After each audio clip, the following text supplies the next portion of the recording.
Mes chers amis, je suis ému ce soir, ému d'être avec Eliane. Elle nous a quittés, mais elle ne nous a pas quittés, parce que elle est l'esprit militant, elle incarnait cet esprit militant, celui qui faisait passer, l'esprit patriote, qui faisait passer notre pays au-dessus de tout. Le Front National a été, je crois pouvoir le dire, une grande partie de sa vie. Elle nous a donné quelques-uns de ses enfants aussi qui aujourd'hui participent et continuent ce combat, et je pense bien sûr à Françoise qui est là. Et nous sommes une grande famille, il ne faut jamais l'oublier, parce que c'est aussi cela qui fait notre force, la famille des patriotes, et qui nous différencie tellement des autres mouvements politiques qui ne sont devenus que des syndicats de défense, des mandats de ceux qui espèrent le conserver ou de ceux qui espèrent en gagner, ce qui, compte tenu des circonstances pour le PS et l'UMP, est de moins en moins facile. Alors, je suis très heureuse d'être ici au moment où c'est pas toujours une joie, parce que c'est pas toujours une joie d'avoir raison, surtout quand avoir raison, c'est voir se dégrader notre pays jour après jour. Début janvier, c'est vrai, tu as raison, Eric, nous n'avons pas été étonnés de ce qui s'est déroulé, nous l'avions prévu, nous l'avions anticipé, nous avions surtout alerté nos compatriotes du danger du développement du fondamentalisme islamiste sur notre territoire, qui a prospéré sur le terreau du communautarisme qui est né et s'est développé lui-même de par la volonté politique de l'UMP et du PS, et communautarisme qui est également directement la conséquence de l'immigration massive que nous dénonçons depuis très longtemps. Nous avons raison dans tout ce que nous avons dit, dans tous les constats que nous avons pu faire. Tous les diagnostics qui ont été ceux du Front National se révèlent jour après jour être les bons, et les solutions que nous proposons sont les seules à même de pouvoir changer la situation de notre pays et de nos compatriotes. Je crois qu'il y a effectivement de plus en plus de Français qui prennent conscience de cela. Oh, j'ai bien entendu, vu, je ne suis plus un perdreau de l'année, la classe politico-médiatique essayer de laisser penser, après les attentats, que le Front National avait, entre guillemets, perdu la main, qu'il était dans un trou d'air. Ben, vous me direz, des trous d'air à 30, moi je veux bien qu'on en ait comme ça plusieurs de suite. En fait, tout ça démontre la déconnexion absolue des journalistes et des politiques avec ce que vivent les Français, avec ce que ressentent les Français, avec les préoccupations quotidiennes de nos compatriotes. Car bien sûr, il y a des événements dramatiques qui, parfois de manière conjoncturelle, créent une solidarité autour de l'exécutif, mais il y a des événements structurels. Or, structurellement, notre pays est, du fait de l'action de l'UMP et du PS, un pays terriblement endetté, un pays qui voit grossir ses déficits, un pays dont la courbe du chômage est inexorablement à la hausse, comme les derniers chiffres qui sont tombés hier ou avant-hier nous l'ont encore démontré, un pays où l'insécurité et le laxisme judiciaire, dont le laxisme judiciaire et l'hormone de croissance ne cessent de se développer, un pays où jamais on a fait en réalité le nécessaire pour pouvoir lutter sérieusement et fermement contre le fléau qui est celui de l'insécurité. L'Europe bouge. Je crois que nous avons largement contribué au Front National à faire bouger les digues sur la religion qui est devenue dans l'esprit de ceux qui nous dirigent l'Union européenne. C'est vrai, ça a pu étonner certains lorsque nous avons considéré il y a quelques jours que la victoire de Syriza, d'un mouvement qui est pourtant un mouvement de gauche, serait une bonne chose, mais nous l'avons fait parce que nous avons compris que la première des priorités, c'est la liberté des peuples.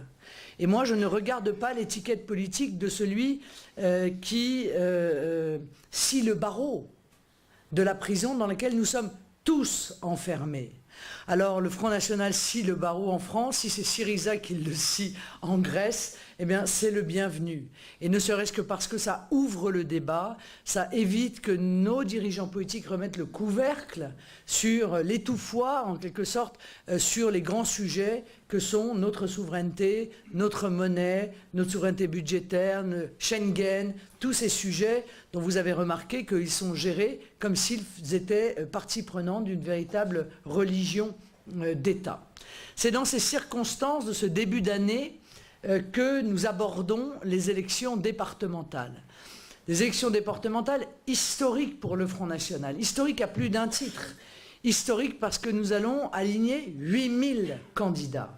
Dans 2000 cantons, pour la première fois de l'histoire du Front National, nous aurons autant de candidats au départemental, enfin anciennement élection comment dire, cantonale.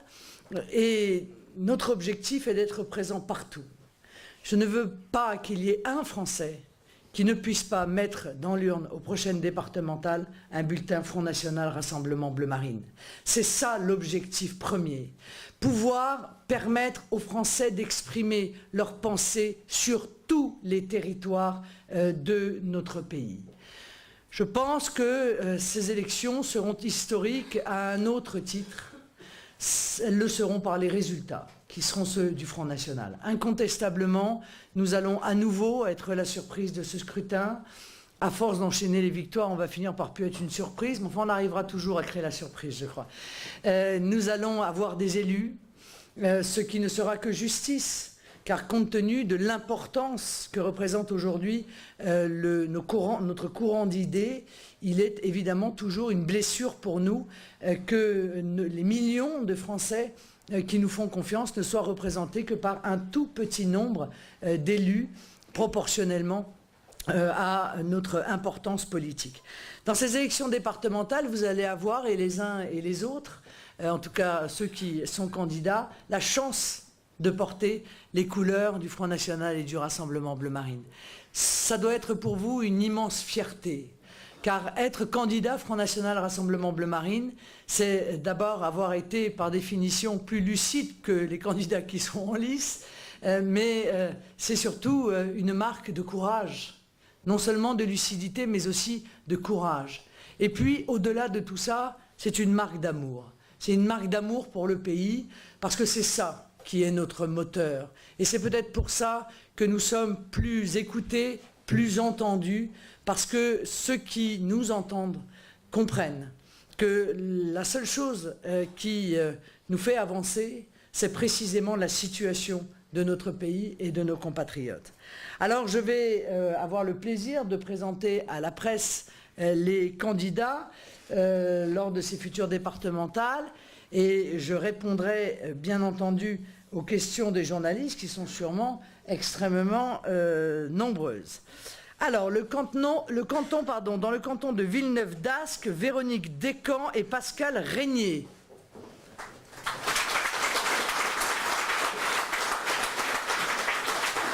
Dans le canton de Tourcoing 2, Chantal Poyet et Jean-François Bloch.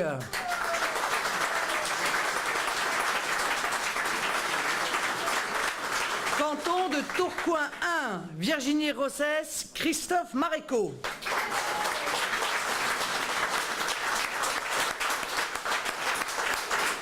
Canton de Templeuve, Julie Ducroquet, Christian Fiquet, qui n'est pas là, je crois, il doit être à son travail.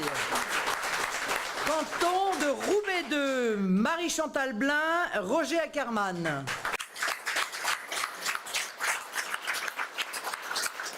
Canton de Roubaix 1, Astrid Leplat, Jean-Pierre Legrand.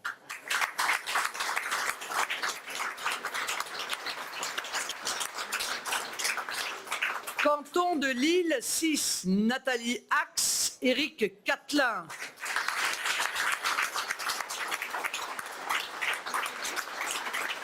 Beaucoup de nos candidats sont bien sûr conseillers municipaux, c'est le cas d'Éric Catelin à Lille, c'est le cas de Jean-Pierre Legrand à Roubaix, d'Astrid Leplat également à Roubaix, de Marie-Chantal Blin à Wattrelos, de Julie Ducroquet à Villeneuve, de Virginie Rosès à Neuville-en-Ferrer, etc., etc. Canton de l'île 5, Françoise Colzatz et Cédric Mouflard.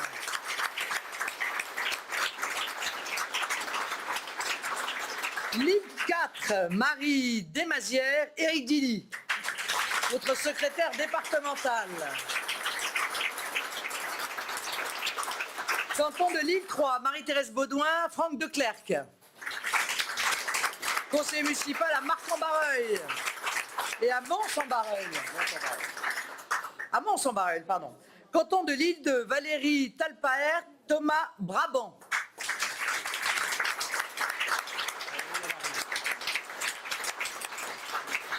Le canton de l'île 1 n'est pas encore pourvu car les candidatures sont dans les dossiers de la commission d'investiture, mais ça ne va pas tarder puisqu'elle se réunit demain. Se réunit entre autres demain, car vous imaginez que pour investir 4000 candidats, il en faut des commissions d'investiture. Le canton de Lambersart, Cécile Larocque, Jean-François Lipka.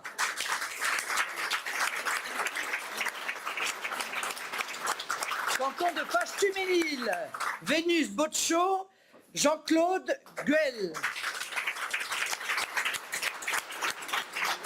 Canton de Croix, Marie-Christine Boquet, Alexis Salmon.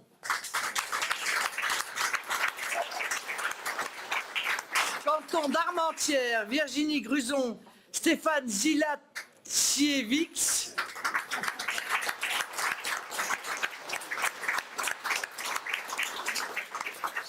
Canton d'Annelien, Perrine Colette, Serge Catelin. Voilà.